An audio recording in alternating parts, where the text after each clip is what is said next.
Good, happy Tuesday afternoon, April 21, 2020. I'm Riley King, and welcome to this afternoon edition of the Riley King Newscast, right here on the Riley King Network. We have a lot of news to get to this afternoon, so let's begin. First up, live at 3 o'clock, Governor Sununu to give new updates at COVID-19 briefing. 1,447 known coronavirus cases in New Hampshire, officials say. Governor Chris Sununu is holding a briefing Tuesday afternoon to give updates about the state's response to slow the coronavirus spread. The briefing is scheduled for 3 p.m. and can be seen live on WMUR TV and above this article. 56 new COVID-19 cases were announced Monday, bringing the state's total to 1,047. 42 people have died of COVID-19, while 521 Granite Staters have recovered, according to officials.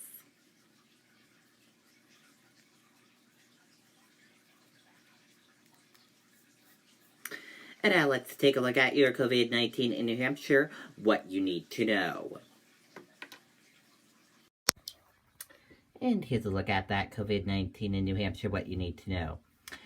There are 1,447 number of people in New Hampshire who have tested positive for COVID-19. 782,159 number of people in the United States who have tested positive. 42 number of deaths from COVID-19 in New Hampshire. 201 number of people who have been hospitalized with COVID-19 in New Hampshire. And 41,816 number of deaths from COVID-19 in the United States. This map of New Hampshire shows you where the cases of COVID-19 are in the towns and cities of New Hampshire. There are 272 cases of COVID-19 in Manchester.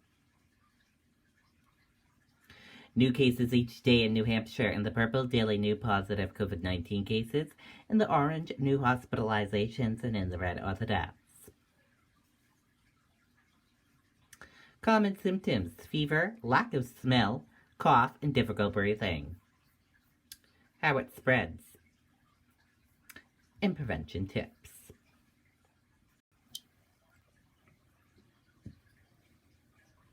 Be sure to stay with the Riley King Network for the latest of your COVID-19 information. New Hampshire gas station owner gives free fuel to first responders. Let's take a listen to that video from WMUR News 9.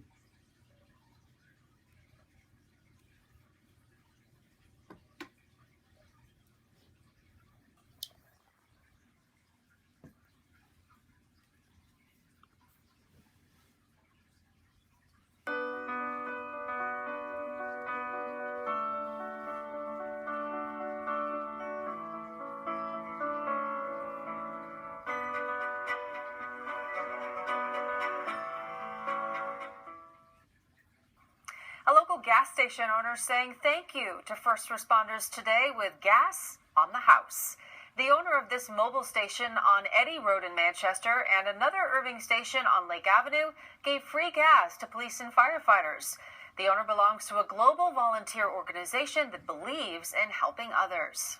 What our organization teaches us is in the joy of others lies our own. So we are just trying to give it back to the community by doing it, and that's what we were taught. He also owns a total of 5 gas stations down in Boston and up in Maine and did similar things at those locations. Okay, and there you go on that video and that report.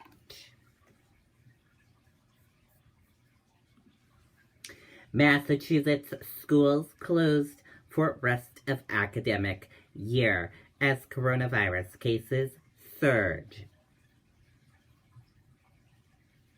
Schools in Massachusetts will remain closed for the rest of the school year, Governor Charlie Baker announced Tuesday as the coronavirus cases continued to surge in the state. All public and private schools will remain closed through the end of the school year. Remote learning will continue in all districts. This does not apply to residential special education schools, Baker said. The governor said students cannot safely return to school and risk spreading COVID-19 to others. The Department of Elementary and Secondary Education will launch a remote learning initiative to provide tools for teachers and students. Baker recognized that closing schools will put added stress on seniors who were looking forward to their final sports season, proms, and graduations. To all the seniors, we would just say you should keep your heads up. The end of the year may not proceed as planned, but there will be, because there are always brighter days ahead. We will get through this pandemic together, Baker said. The order that closed all non-emergency child care programs will extend to June 29th. Emergency child care programs may keep operating as they have been, Baker said. The state's stay-at-home advisory and mandatory closure of non-essential businesses remains in effect through May 4th. The data shows we are still very much in the grips of the pandemic here in Massachusetts, Baker said. We are working hard to think about a strategy in the days ahead. The announcement comes one day after the Massachusetts Teacher Association urged Baker to keep schools closed. Understanding that Massachusetts remains a COVID-19 hotspot, it seems unlike that definition assures will be possible to allow for the reopening before the end of the school year, the group said in a statement. Deaths from COVID-19 are expected to surpass 2,000 this week in Massachusetts. A total number of confirmed COVID-19 cases rose to 39,643 Monday after 1,566 new cases were reported by state health officials. Vice President Mike Pence said the White House is closely watching the Boston area, and the coordinator of the Federal Coronavirus Task Force, Dr. Deborah Birx, said officials are very much focused on Massachusetts. 34 other states, 3 U.S. territories, and the District of Columbia have ordered or recommended school closures for the rest of the academic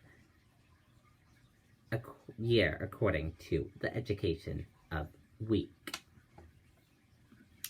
Maine CDC reports 1 new coronavirus-related death, 13 new cases. The Maine Centers Disease Control and Prevention reported 1 coronavirus-related death on Tuesday.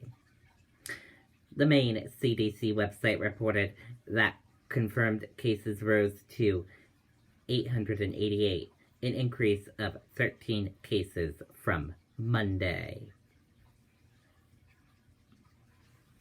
Dow plummets 300 points, bringing two-day losses to nearly 1,300 points.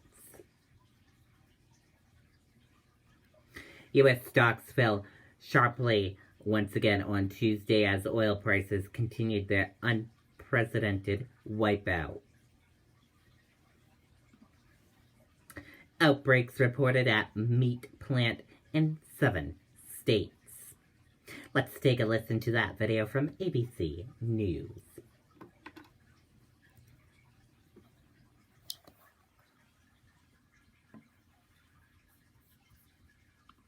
Our reporter has traveled to the meat processing plant, one of the hotspots in this country, where more than 700 workers tested positive. That was in South Dakota. That state had no stay-at-home order. And we've learned tonight that plants have been shut down in more than a half-dozen states now. This evening, the obvious health concern for the workers, and of course the ripple effect now, all the way to the supermarket. Matt Gutman from South Dakota tonight. Tonight, these assembly lines are turning out to be some of the biggest COVID hotspots in the country. There are now outbreaks at meat plants in 7 states, including South Dakota and Iowa, which saw its largest single-day spike, most of it at meatpacking plants. But so far, the governor refusing to shut them down. And without them, people's lives and our food supply will be impacted. We must do our part to keep them open in a safe and responsible way. Here in Sioux Falls, where the governor has not issued stay-at-home orders, the nation's single biggest hotspot. And within just a couple of weeks, the number of people testing positive at this plant went from a handful to over 700. And activists fear infection could be far more widespread. We're starting to get reports now of family members and secondary and tertiary contacted people of Smithfield employees that are testing positive. The ripple effect into the community is severe. And with the outbreak surging in the Midwest, doctors here warning no place is immune.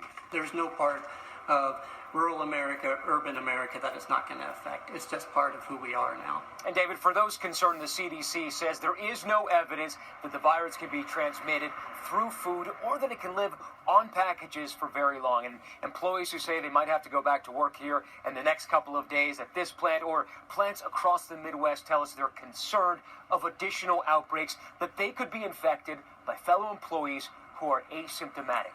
David. All right, Matt Gutman tonight. Matt, thank you. Hi, everyone. Okay, and there you go on that video and that report. And that does it for this afternoon edition of the Riley King Newscast right here on the Riley King Network. Thank you for watching this afternoon edition. Have a great rest of your afternoon. I'll see you back here later on today for another newscast.